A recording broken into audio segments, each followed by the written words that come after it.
So why do leads matter? Whether you're business or nonprofit, and I apologize for those on your phone, this could be an eye chart.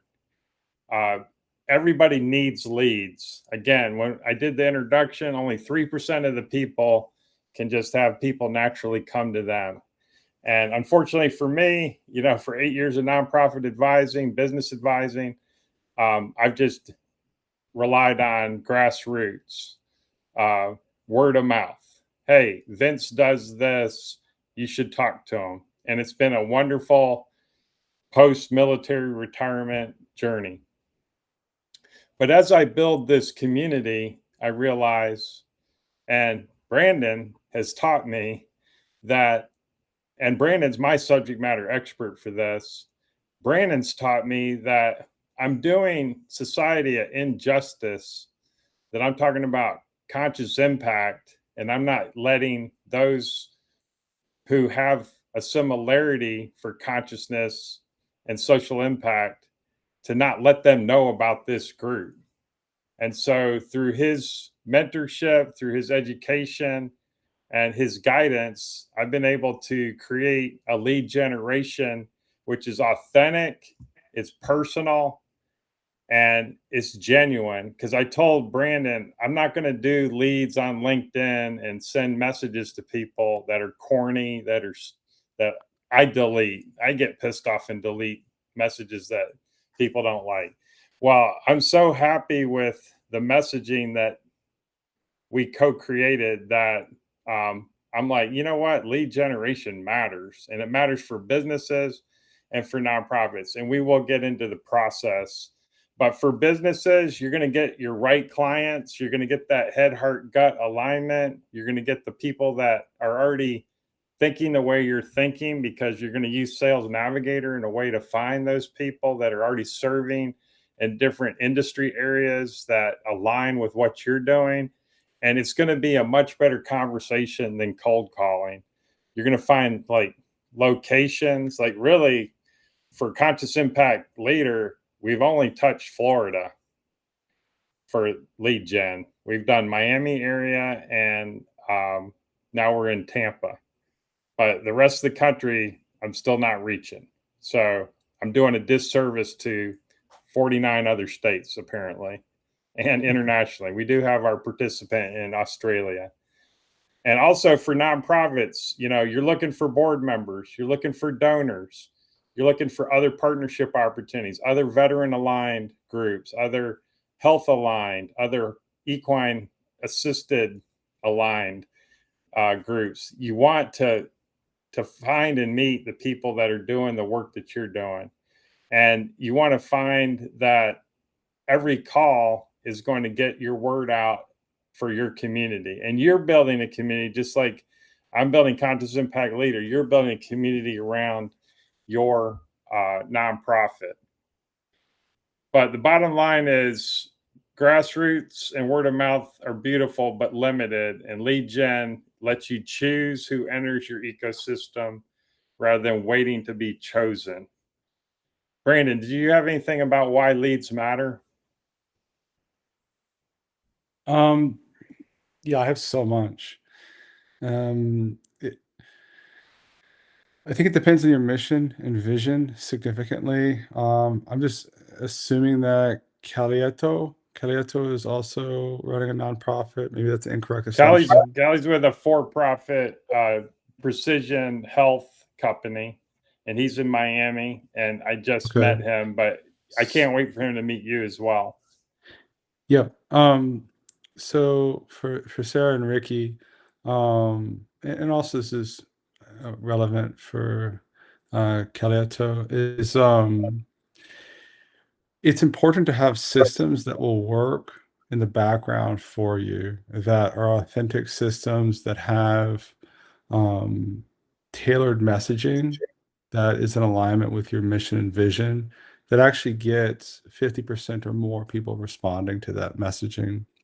In setting up very simple systems that can run in the background, that are reliable, ultra simplistic, and connecting with other individuals that can get you to where you want to go. So, I am really an expert on LinkedIn in terms of connecting with people and getting them off of LinkedIn on the phone with you.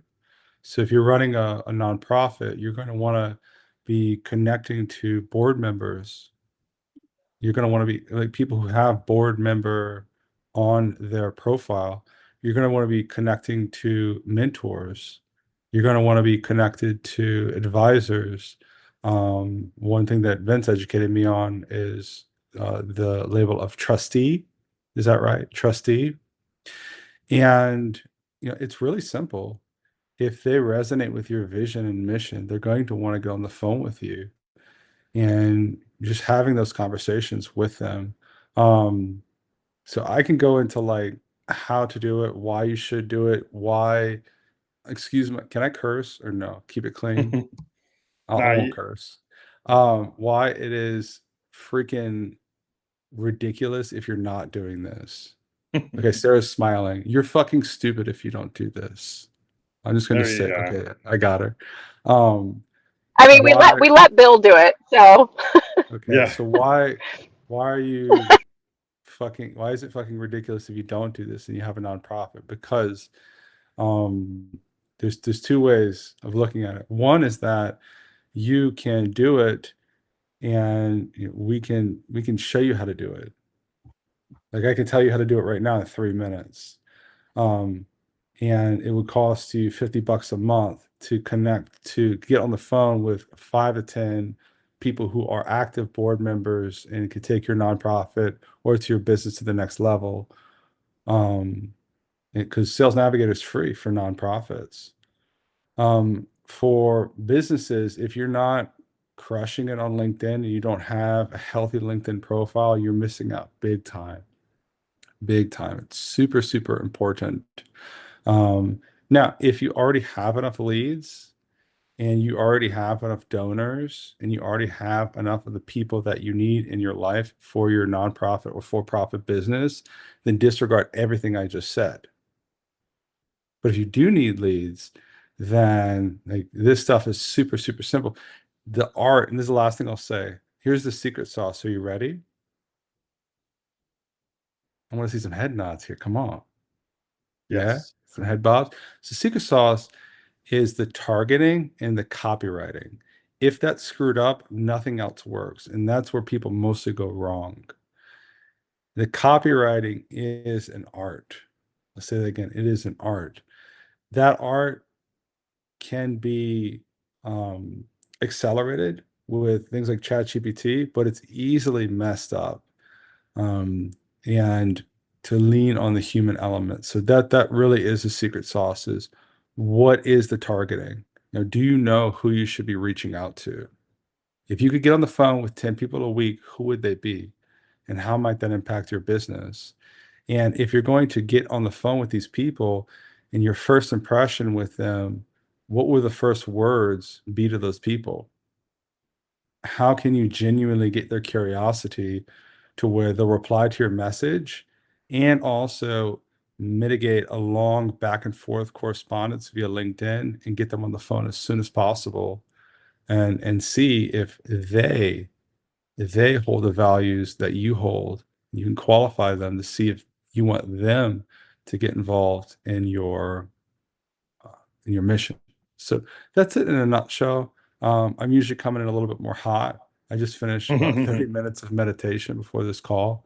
Some nice You and chill. chill, yeah. Um, Well, I but can if you I have a can talk a little nonprofit, bit. this stuff is free, so you should be doing Yeah. it or set it up to where you can deploy that as soon as possible. So I did find a LinkedIn 50% off for nonprofits, but we can explore the specifics of that further. Let's get into this next slide here. The lead generation process. Like Sarah and Ricky may be like, you guys are talking a foreign language to me because, like, after being an entrepreneur for 8 years, it's like, why are these people keep saying leads? Like, what is a lead? Are y'all clear on what a lead is? A lead is someone that they sometimes say pre-qualified. What does that mean? Well, they're probably the right person to want to have a conversation with you about what you're about to talk about. That's probably qualification. It doesn't mean they're like about to write a check or about to volunteer to be on your board.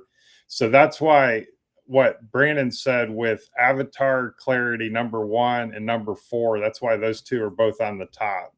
So if you get a clear idea of who you're looking for, what their pain points are, what their values are, then that's going to help you build that that profile that you're looking for. Now, profile optimization is your LinkedIn profile to make sure that you have the right personal website. I'm torn right now between building vincelindenmeyer.com or making my LinkedIn profile better, vincelindenmeyer.com. So your LinkedIn profile should be your first, your last name.com. That's like who it should look like. Like, who are you? Your LinkedIn profile should fully explain that. Because if someone's going to surf your profile, they want to know about you. Well, just certainly tell them and use the same language that you want to use if you're trying to get them to your community. And then use LinkedIn Sales Navigator, which again, get a discount with the nonprofit side, but even on the for-profit side, it's very affordable. And begin to prospect for specific people, specific locations, veterans. You can do veteran type searches where you can get folks that are retirees or veterans that would have an inclination to want to support you or to learn about Homefront Hustle, or have an affinity for Gold Star foundations. And then the second thing that Brandon said was most important is that magnetic messaging, authentic, value first outreach, that genuine. It's not a sales pitch. It's like, hey, I saw that you're a board member. I'd love to learn more about the impactful work that you're doing out there. Now, I had a misstep with my messaging, probably the first in a couple hundred messages to somebody. And again, this is working in the background. So We Connect is a platform that sends out messages about 40 a day, and it just does everything for you. And that subscription's about $50 a month, not bad. And what it did was it said, hey, I'm really inspired by your board work. And the gal wrote back, like, really? No, really? You're really inspired by my board work? And then I was like, oh man, I got to go look at this. And she was a board member of a homeowners association. And I'm like, oh yeah, that's a kick in the nuts. So like, no, I'm not inspired by that either. I'm like, yeah, my bad. Yeah, you got me there. And then now, we're just kind of having jokes back and forth. And she's probably not aligned with anything, but because she had board member in her profile, it did catch that. So, you're going to have a few missteps with, automated messaging, but you can really get it down to a 99% kind of error rate where you're feeling pretty good about who you're reaching out to and that the message is going to kind of hit okay. And for those that just don't have time, like, I delete plenty of messages when they don't hit the mark. And that's okay, because you're trying to get that 30%, 40% kind of respond rate. And Brandon taught me also that you want to follow the person so that it shows you're interested in them. You kind of check them out, and then you message them maybe 24 hours later. And that's always a good technique because that looks a little bit more authentic than just a cold message. So he's got some good techniques on how to do that. And then it's just responding authentically to questions and answers, and then kind of transition them off of LinkedIn Messenger to a real phone call or real Google Meet call. Now, the joys of lead generation, the benefits, you do have freedom to, get this flow going, to have 2-3 calls a day, 2-3 calls a week. It depends on how many messages you're sending out, and you're starting to have really good conversation, really build some momentum. you get confidence with every time you have a call. You're building community. You're learning about certain people, their affinities, what they would be willing to volunteer to do, what they don't want to do. So you're starting to build this bench of folks that can help you and potential business partners on the business side. You're going to get more clarity around your avatar, around who you're reaching out to. You're going to be able to expand that circle from Florida to Georgia to, the whole Southeast to, active duty Marines to retired Marines to any service member. It's a daily practice, so you're going to get more courage to be more entrepreneurial and have kind of more cold calls. And you really are going to see success regardless.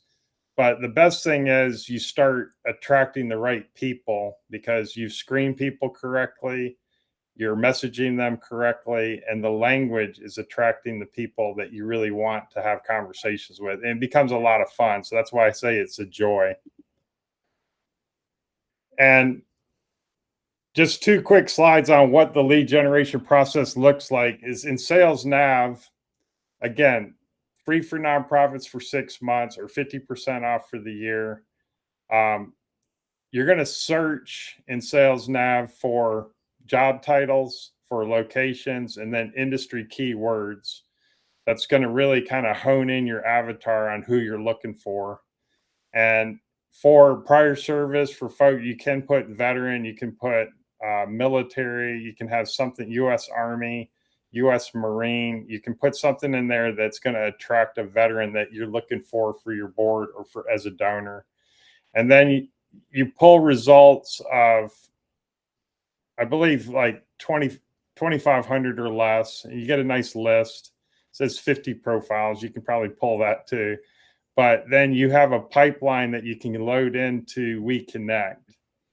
And the WeConnect automation, you're going to load, I would say not the 50 that this slide says, but 2,500. So it kind of can run for a few days there, for maybe for the month. And you're going to do WeConnect, you're going to set it to send about 40 messages a day. And you're going to be like, hey, I see you're on board at X. I'd love to connect and learn more about your work for this cause, veterans issues. And thanks for connecting. I'm leading this mission. Would love to hear about your board work.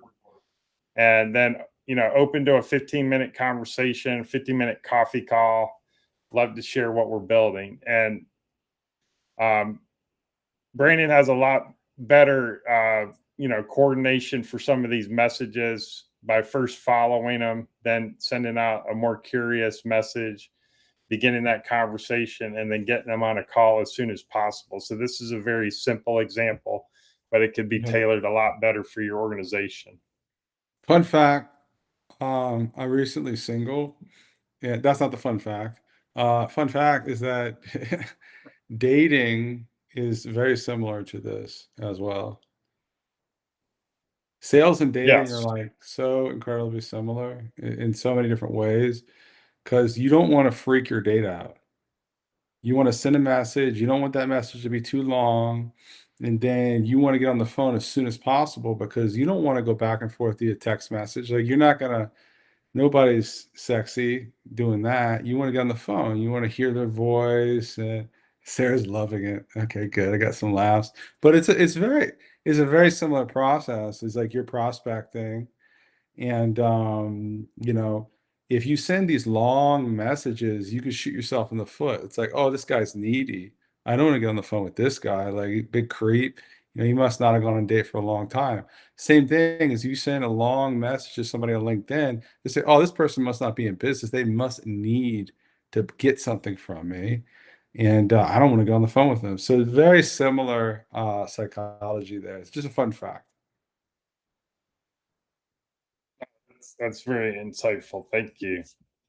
I don't know if that added value or not, but maybe it did. No, it's business dating. I don't ever want to be back in the dating game. So Okay. Exactly. you can have fun with that, Brendan.